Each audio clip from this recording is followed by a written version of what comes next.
Welcome, my friends. Thank you. Good morning. My name is Ryan Paul. I teach history here at SUU, and I am also the director of Eccles A.P.E.X. On behalf of myself and the entire Eccles A.P.E.X. team, Lauren Bird, Kayla Marsh, and Elena Moreno, I want to welcome you to Hetchy, Yosemite's Lost Valley.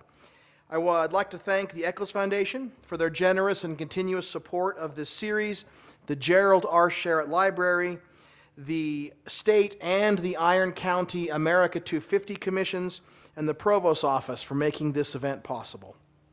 I'd like to remind you that today's conversation will continue at 3 p.m. on Thunder 91.1 and on the Eccles A.P.E.X. Radio Hour podcast. I should note that this is the 7th lecture in the SUU America 250 lecture series. Kevin Koontz is the academic coordinator for Outdoor Pathways and an adjunct professor specializing in outdoor recreation. Since 2013, he has played a vital role in SUU's outdoor programs, overseeing educational components for the Intergovernmental Internship Cooperative, the IIC, and advising students on academic credit applications. He has co-chaired the University of the Parks Committee since 2018 and was a key part of the team that developed SUU's Public Lands and National Park Studies minor in 2022. A four-time alumnus of SUU, Kevin holds Bachelor of Science degrees in Outdoor Recreation and Parks and Tourism, emphasizing outdoor education and history, as well as master's degrees in Public Administration with a focus on student service and interdisciplinary studies, specializing in national parks and public lands. He previously earned 2 Associate of Arts degrees from Fullerton College, one in English and another in interdisciplinary studies with an emphasis in art and human expression, blending theater, communication, philosophy, and literature. Before transitioning to higher education, Kevin worked for the Disneyland Resort, Trader Joe's, and Roscoe Laboratories.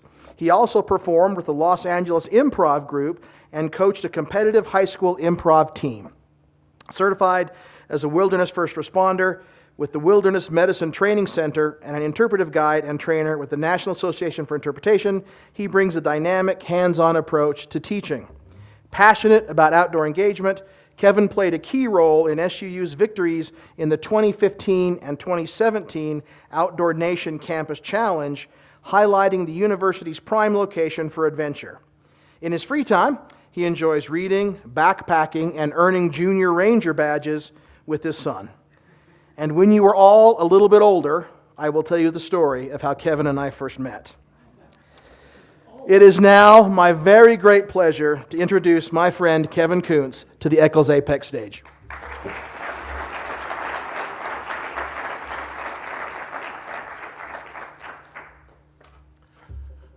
Good morning, thank you. When Professor Paul first recruited me to speak, it was with the understanding that I would be talking at the monthly America 250 lecture series, which is a relatively smaller audience. But somewhere along the way, America 250 was merged with the weekly Eccles A.P.E.X. event. And so today I have the opportunity to stand here on this stage, and I'm still devising exactly how to thank Professor Paul for this opportunity.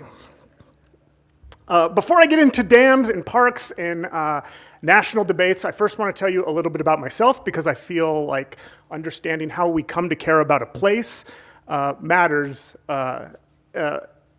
in the story I'm going to tell today. So I'm originally from Southern California. As far back as I can remember, my family would go camping every summer in Yosemite National Park. So I would spend a week camping and hiking and riding my bike and swimming in the Merced River. And these trips became the highlight of my year and the thing that I looked forward to the most. And Yosemite became my favorite place on earth. It still is. If you've been to Yosemite, you've been to Happy Isles, you've seen this sign before. As I was growing up, as I was getting older, I was kind of working my way down this sign. Every year was maybe the next destination, pushing myself a little bit further, a few more miles. And it was always my goal to one day actually make it all the way to Mount Whitney via the John Muir Trail, which I got to do a few years back, spending 3 weeks in the backcountry. highly recommend this type of experience for anybody who's even slightly considering it. When people asked me what I wanted to be when I grew up as a little kid, my answers wavered between one of two options. I usually either said I wanted to be a park ranger or a teacher, never really thinking that there was a way to kind of merge the two. And after high school, I thought that I was going to be a high school English teacher or a high school drama teacher, and I was kind of moving in that trajectory. But when I came to SUU, I got a much better sense of my interests. And that's because I came here to study outdoor recreation. And I really started geeking out about national parks in general, not just Yosemite National Park. And it was because here, these places were closer, they were more accessible, and I didn't have to sit in anything like Southern California traffic to reach them, as long as I stayed away from Zion in the summertime. Right? So it was here at SUU that I recognized something special. It wasn't just proximity to public lands, but it was opportunities. And the opportunities here are available to engage more deeply, to understand stewardship, sustainability, outdoor education. And I got a much better idea that these places don't protect themselves. They are protected by people. As Professor Paul mentioned, I helped SUU lean into its identity of being the University of the Parks. And I genuinely believe that this institution gives not just the students, but also the faculty and staff here opportunities to find their place in the outdoors and on public lands. And so I wanted to take a minute to look at a student that I got to work with a few years back who really took advantage of all the opportunities that were available.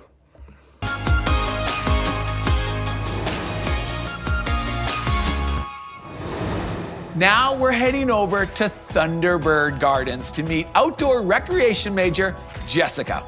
At the University of the Parks, many T-birds like Jessica are able to explore and learn in the great outdoors. Each year, SUU places more than 300 students in outdoor internships and research positions in the nearby national parks and public lands. It's easy to get outside and reap the benefits of nature when you go to school at the University of the Parks. Jessica, please tell us more. Hey everyone, welcome to Cedar City, Utah, also known as Festival City, USA. This small town in beautiful southern Utah is not short of excitement. There's something for everyone year-round, like our world-class Shakespeare Festival, a local sheep parade, and of course, adventuring in the great outdoors. SUU is located within a 5-hour drive of more than 20 national parks and monuments in Utah, Arizona, and Nevada, which is why SUU is trademarked the University of the Parks. SUU's incredible location and connection to the outdoors is ultimately what brought me to campus. When I was deciding on a college to attend, I discovered SUU was offering a special adventurous 18-credit semester in Bryce Canyon National Park. I knew that was for me. I spent my first semester with 11 other students living and working in Bryce Canyon, just an hour and a half away from campus. Our professors brought our classes to us in the park and on weekend camping trips. The outdoors truly became our classroom. That semester set the stage for me pursuing an outdoor recreation degree. Now I'm on campus learning the foundations of the industry and how to be an outdoor leader. My professors are great at teaching us concepts and connecting them to the real world. For most of my class assignments, I get to collaborate with local outdoor organizations on projects they're currently working on that bring what I learned in the classroom to life. All of this work is preparing me to fulfill my dream of developing programs that empower people through outdoor adventures. When I'm not in class, I work with one of the coolest departments on campus, SUU Outdoors. We know that Southern Utah has so much to offer. You could be skiing down the powdery snow in the morning and climbing the red rocks in 70-degree weather that same afternoon. We don't want students to miss out on this, so we rent tons of outdoor gear at amazing prices and organize free weekend trips. We do everything from snowshoeing to canyoneering, backpacking, river rafting, and more. Our trips are so much fun, and as a trip leader, I love to help students try new things, make new friends, and experience some of the most beautiful places on earth. And if free trips and outdoor classrooms aren't enough, SUU is home to the largest federal internship program in the nation, the IIC. It connects students to careers in the national parks and public lands. Last summer, I led a unique crew the IIC created to work in our local community. We were the hands for a wide variety of projects left undone due to the pandemic. For 10 weeks, my crew and I spent every day outside working on these projects. My favorite was building a bridge on a hiking trail we fixed. We learned lots of new skills and grew as leaders while we served our community. So there you have it. Being the University of the Parks means we get to play, learn, and work outside. At SUU, we literally have the world's best backyard. Come see it yourselves. Top that, Alex. Jessica, I don't know what to say. There's no way I can top that. Your story is epic. Wow, SUU truly has an amazing backyard. From skiing at local resorts, to hiking in the national parks, to hammocking here on campus, there's an adventure for everyone here. Thanks again for that tour, Jessica. Take care. Now, what I like about this video, besides the fact that it was made by our marketing department and I got to be in it, was it highlights Jessica was taking advantage of the opportunity. She didn't come to SUU to study outdoor recreation, but when she got here, she was inspired and she found her place. And that was what led her to choose to study outdoor recreation here. Now, because I'm such a huge national park geek, I'm gonna ask you guys to imagine something along with me. I want you to imagine that we are all standing or sitting in a valley as grand and serene as Yosemite Valley. Who's been to Yosemite Valley? This should be very easy for you people. If you haven't been to Yosemite Valley, you can use Zion as a place to start. We've got large granite walls rising on either side of us. There's waterfalls pouring from hanging gardens. There's the evening light reflecting off the meadows. Maybe we hear the sounds of mountain chickadees or the sharp caw of Steller's jays and the low rush of the breeze passing over black oaks and tall ponderosa pine trees. Nice, right? Now imagine that same valley under 300 feet of water. That's Hetchy. This is a valley that John Muir once described as a twin to Yosemite Valley, and it's a place that today lies flooded beneath a reservoir that supplies drinking water for the city of San Francisco. As our nation approaches its 250th anniversary, today we're reflecting on the choices that have shaped who we are. Some of those choices define our freedoms, and others, like the story of Hetchy, remind us of what can be lost and what still needs to be defended. America's story has always been a story of choices, what to build, what to protect, and who gets to decide. And so today we're exploring one of those defining choices, when a young, rapidly growing nation faced a crisis of need and debated whether to sacrifice a sacred valley in the name of progress.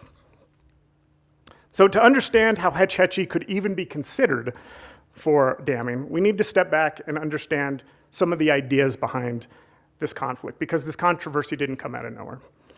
In many ways, the Hetchy controversy was the family feud of the progressive era, and it really split the outdoor community in half.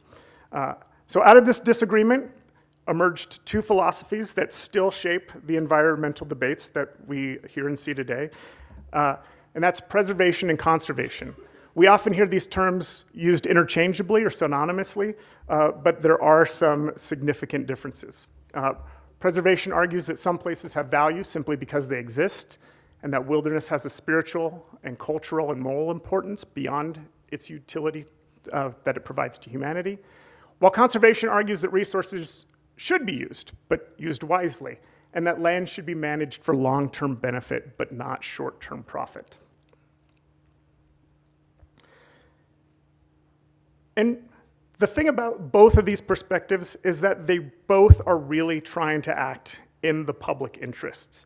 And these 2 points of view were about to come into collision at Hetchy Valley. Before we dive into the literal reservoir of controversy that is Hetchy, I want to take a minute to understand the concept of national parks in general, because the system that we think of today and possibly take for granted, it didn't exist yet.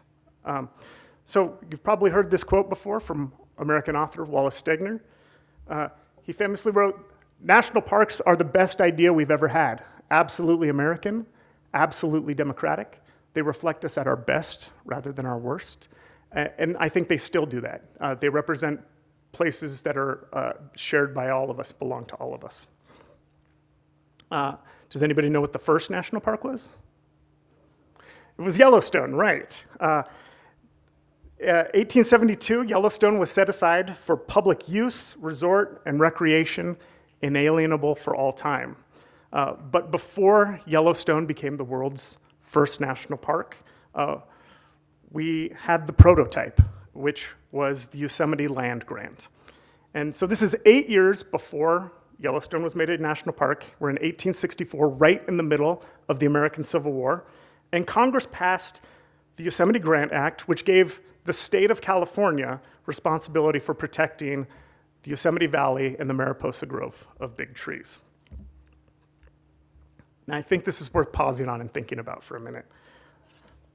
This is a time when the nation is literally tearing itself apart, and Congress still found the time to protect a valley on the other side of the country that most of them would never see because they believed that some things should endure beyond a crisis.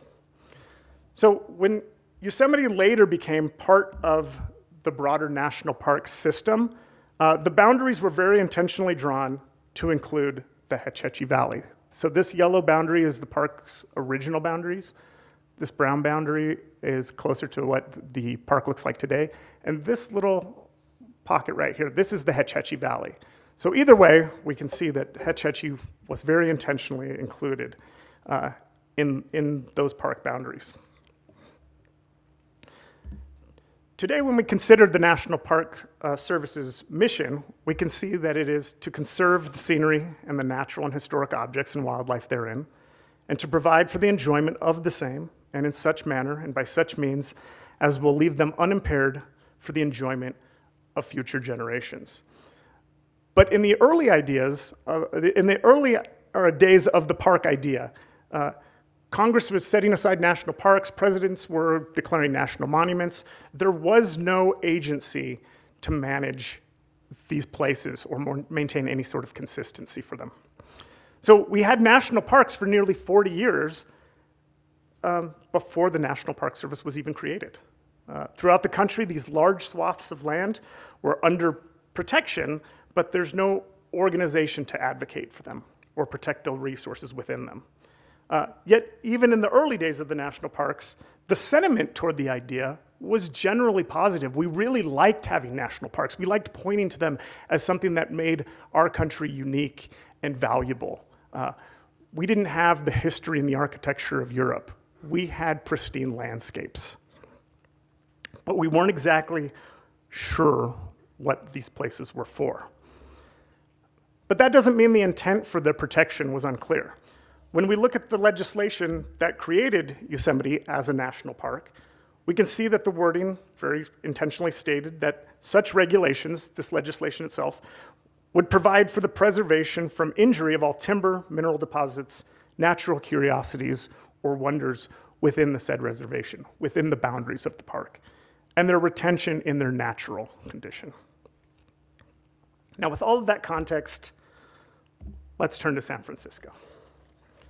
By the late 19th century, San Francisco was a booming port city. It was growing rapidly, not just in population, but also in economic power. But it had one critical vulnerability, one limitation, and that was water, specifically drinking water. They are on the edge of the Pacific Ocean, after all.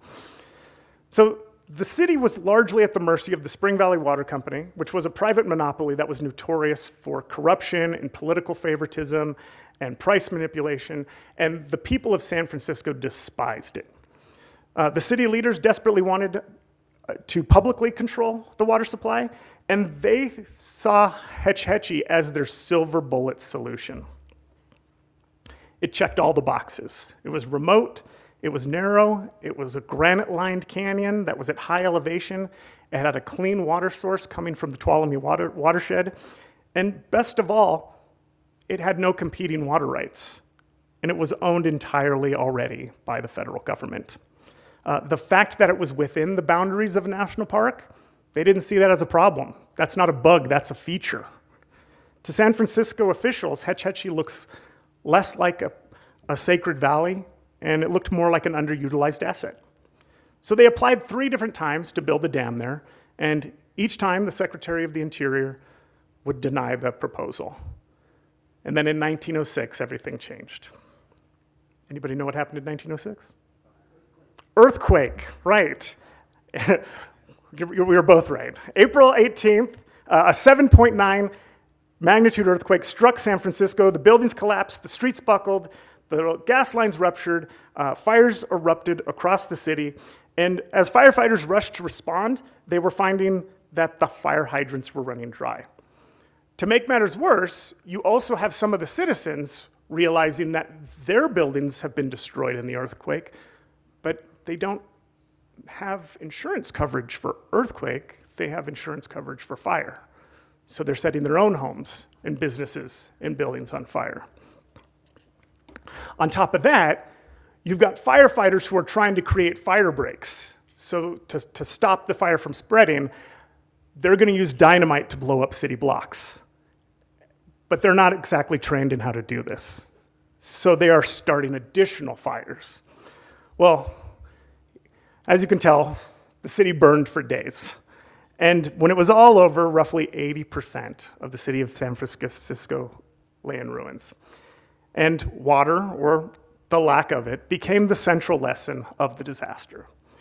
The lesson was seared into the city's consciousness was, without water, the city of San Francisco cannot survive.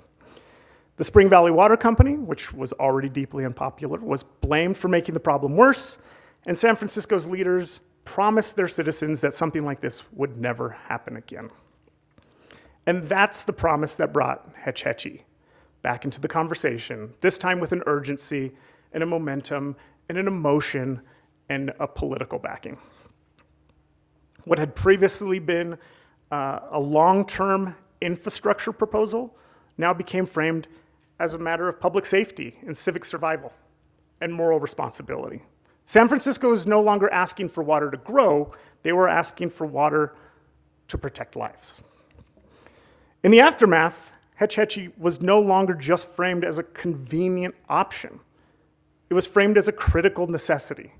And this framing matters, and I'm hammering on the framing, because now the argument wasn't just about scenery versus utility. Now the question was, should we dam Hetchy? To how can we not dam Hetchy? But not everybody agreed. This is where John Muir comes into the story.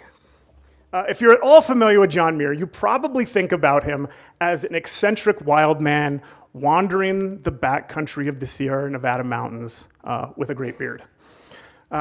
But John Muir is so much more than that. He's a really interesting, complex individual. He's an inventor, he's an entrepreneur, he's a writer, he's a farmer, he's a carpenter. He's curious, he's intellectual, he's charismatic. This is a guy who could recite the Bible from memory. And at this point in our story, John Muir isn't just that backwoods wandering naturalist. By the early 20th century, he was a nationally recognized expert and a voice for the wilderness. He had spent decades writing, advocating, organizing, even lobbying, and generally persuading Americans that these wild places mattered.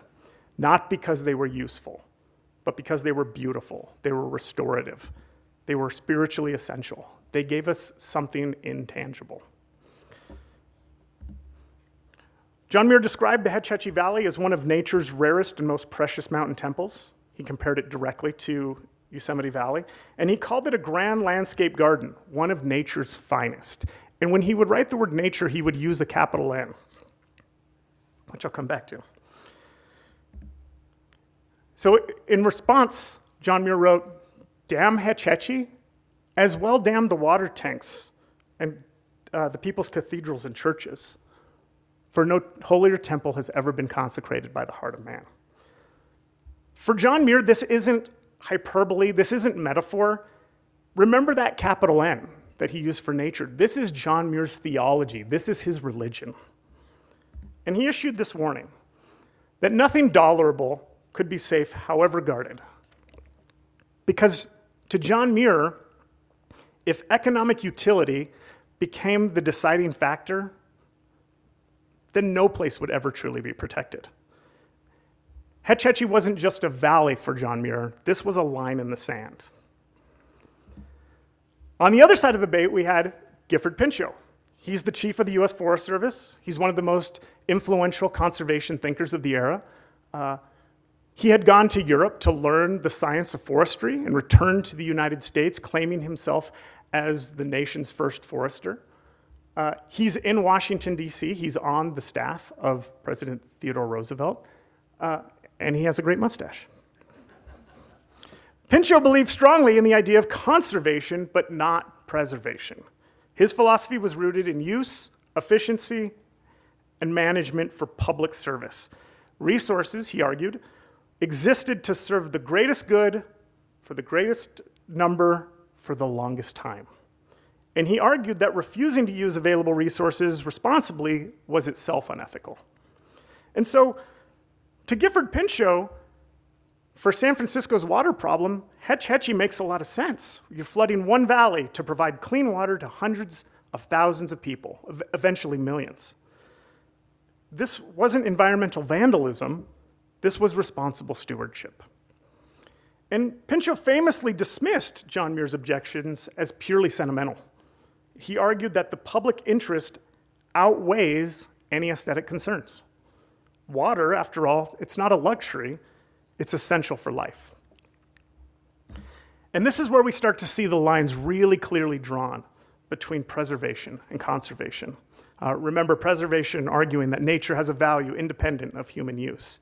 Some places should remain untouched, not because they're useless, but because they're priceless. Once a landscape has been destroyed, it can't always be restored. While conservation argues that nature should be used, and used wisely and scientifically, and that the protection doesn't mean prohibition, it just means management. And both sides here are claiming the moral high ground. They both believe they're acting in the public's best interests. Neither man, neither position, neither side is willing to yield. And to me, what makes Hetchy such a powerful case study is that both of these sides really, truly, sincerely believe that they're morally right. They're doing what's best for the people. So despite the rhetoric, this isn't a story about good versus evil, heroes versus villains. It's a battle between values and competing visions of the public good, and also the American identity. So for years, the conflict plays out, newspapers, in public meetings, in courtrooms, and it eventually makes its way to the halls of Congress. And many times the proposal stalls. Both Presidents Theodore Roosevelt and Taft wavered on the idea. Their secretaries of the Interior would deny permits and then reconsider them. And meanwhile, the public is watching as the nation argues about the purpose of national parks. And after years of debate, Congress finally comes to a decision and they pass the Raker Act. In 1913, the Raker Act granted San Francisco permission to dam the Tuolumne River at Hetchy Valley. And supporters of the legislation, they celebrated this. They saw this as a win of public power over private monopoly. But the preservationists mourned this as a loss of the very park idea. And they saw this as the greatest loss their movement has ever suffered, probably still. Just 1 year later, in 1914, John Muir died. Many say of a broken heart. And he never saw the dam completed, but he knew the battle was lost. And what's striking about John Muir is that even in defeat, he understood that this struggle was larger than any single valley. And before his death, he wrote, "The battle of conservation will go on endlessly. It is part of the universal warfare between right and wrong. Fortunately, wrong cannot last. Sooner or late, it must fall back home to Hades, while some compensating good must surely follow. And that phrase, some compensating good must surely follow, it's somewhat prophetic when read in light of Hetchy. Because while the damming of the valley was a profound loss, it also shocked the nation into our sense of clarity, and it exposed a really dangerous flaw in our system of park protections. National parks existed, but they had no unified guardian. There was no single agency to defend them, to articulate their purpose, or most importantly, to push back when political pressure mounted. The damming of Hetchy made one thing painfully clear. Much like if the city of San Francisco was going to survive, it was going to need water. If national parks were going to survive, they were going to need an advocate. So in 1916, just 3 years after the Raker Act, Congress creates the National Park Service. And let's be clear here, the National Park Service wasn't created because Congress regretted the Hetchy decision, but it was created because Hetchy revealed the consequences of ambiguity. The nation had to decide what our parks was for and who was going to get to speak for them. So looking back at the National Park Service's mission, to conserve park resources and leave them unimpaired for the enjoyment of future generations, that unimpaired for the enjoyment of future generations, that's a direct response to what happened at Hetchy. It doesn't erase the loss, but it does acknowledge the lesson. Hetchy taught us that vagueness is dangerous, that protected places require advocates, that our values must be articulated, not just assumed. So here we are, more than 100 years later. The O'Shaughnessy Dam still stands. The valley is still flooded. The people of San Francisco still drink the water. And the debate still continues. Hetchy reminds us that protection is never automatic. There are ongoing efforts to restore the valley, to move the water to reservoirs outside of the park boundaries. And there are also some arguments for keeping things the way they are. And once again, we see conservation and preservation colliding, just as they did over a century ago. Which brings us back to America at 250. Hetchy reminds us that the story of our country is not one of perfect choices, but one of contested ones. We're asked to reflect on what we value and what we're willing to sacrifice, and who gets to decide. John Muir warned us that nothing tolerable is safe, but he also believed that wrong cannot last forever. And so every generation inherits the landscapes, both literal and metaphorical, of those who came before. And so we have to decide what kind of ancestors we want to be for those who come after us. Will Yosemite Valley remain protected? Or will utility one day dictate that it too needs to be converted into a reservoir? I think at America's 250th anniversary, that question matters more than ever. Thank you.